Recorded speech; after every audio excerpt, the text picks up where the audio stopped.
you everyone for inviting me to present at this summit, and I will admit that it's a little bit outside my comfort zone. I'm usually much more comfortable talking about my mental illness and maintaining good mental health. I don't often talk about my obesity, especially in public, so bear with me.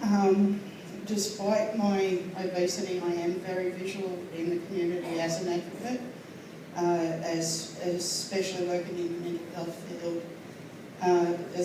As far as being interviewed for DVDs put together by Surrey, for websites with suicide callback service and a number of others. So I don't allow my weight issues to restrict me from what I'm passionate about, and which is a really important thing to me.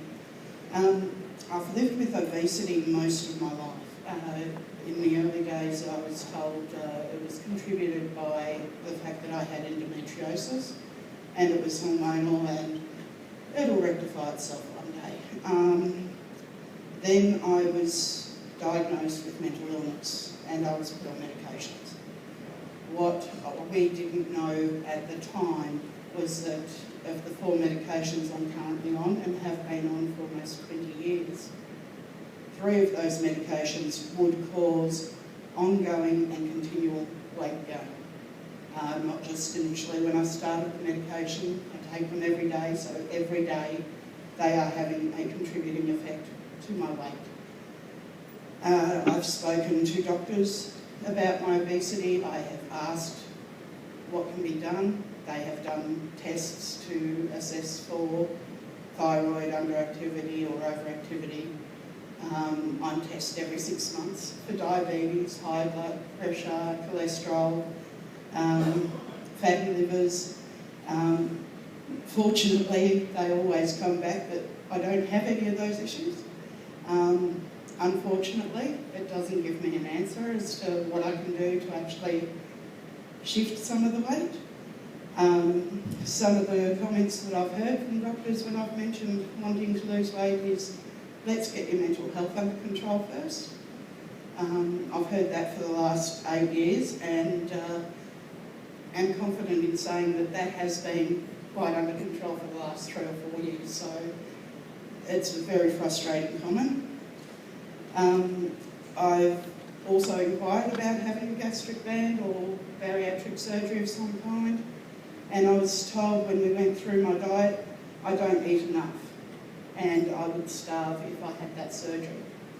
So I said, well, what do I do? And the doctor, I kid you not, said, eat less, exercise more. Being told to eat less so many times has actually now caused me to be terrified of food, and I have a big challenge to just eat a mandarin without guilt. And when people say exercise more, just go for a 30-minute walk, that's the equivalent of telling me to climb Everest, because the muscles, the pain, tearing my medial ligament in my knee are all results of being overweight. And I stress, and because I have anxiety, think that I'll collapse on the street somewhere during a 30-minute walk and not be able to get up. And I also asked my doctor recently for a referral to the physiologist with the Active and Healthy mental health plan that they've got on the Gold Coast. And the only way he would refer me to a physiologist was if I went to see a dietitian. And over the years I've seen, I think it's 9 or 10 dietitians. I know what to eat. I know when I should eat. I know how to eat. Seeing a dietitian is not a benefit to me, and it felt like a step back. So my husband and I had a chat, and on the 5th of May we decided that, or I decided I was going to do something for myself. And I actually started on one of a program called Isogenics. It's not in chemists or anything, it's all nutrient based, and it teaches me how to eat healthy and clean, which I was already doing, but it also stimulates my metabolism. And my husband supported me in returning to the gym, so we go to the gym 2 or 3 times a week. Well, he goes more than I, but it's hard even going to the gym. I've only managed to work up to about 15-minute workouts in that month.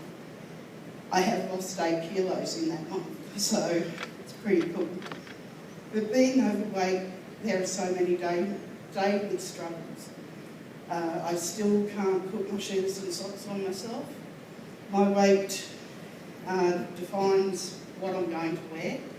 I had planned on wearing a skirt today, but because I was on my feet somewhat a lot yesterday, I was worried about my knee, and my joggers support my knee, so and Mum always said you never wear joggers with a skirt. So, okay, Mum, not doing that.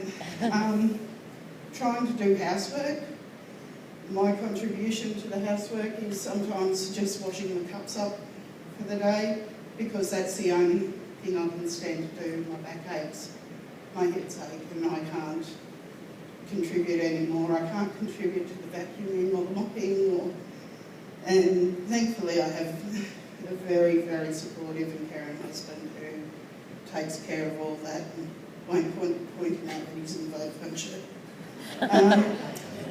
And it also means that my activities with the kids are very limited. I also refuse to go food shopping.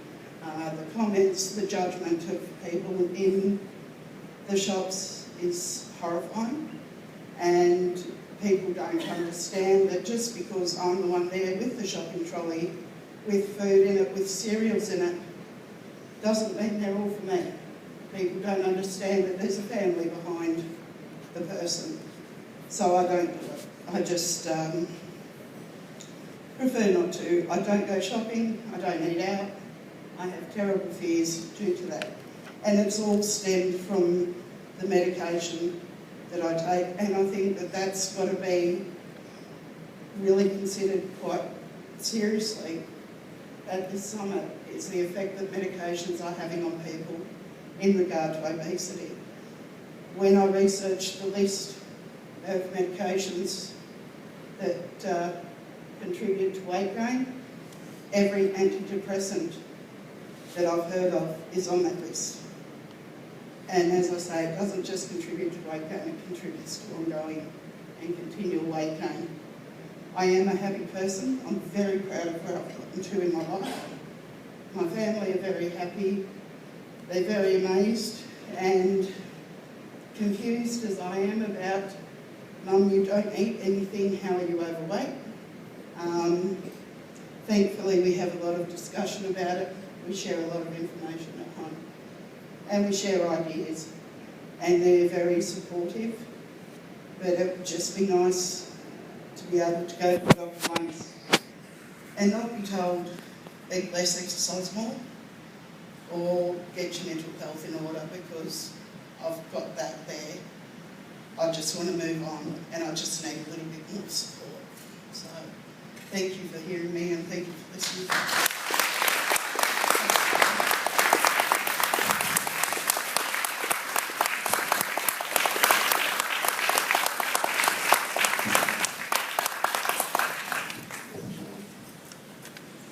Thanks, Janelle. As always, very inspiring.